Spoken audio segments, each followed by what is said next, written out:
welcome to this video tutorial. I'm Noria. In this video I'm going to show you quickly how you can split a cell into multiple rows or columns. For example, this particular entry might have not just a single record associated in the swim web but many others. So instead of comma separating this, you can split the cell. So right click on the cell and then choose split.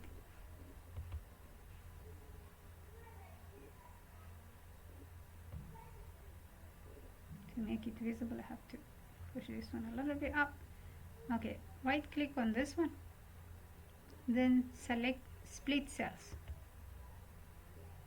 Here you can decide to increase the number of columns or rows.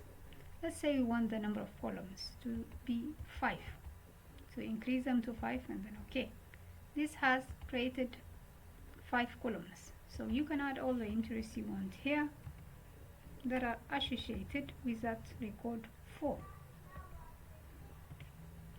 Now if you want to restore everything to what it was, single cell, select this and then you can say merge cells and delete the data. One was already there. Now if you want to split this one into rows, it is the same procedure. Right click,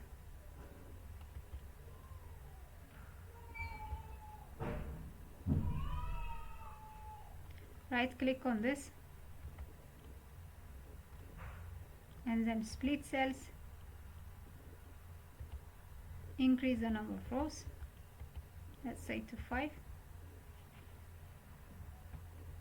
This has gone to the other side. Right click and then split cells, increasing number of rows. This will add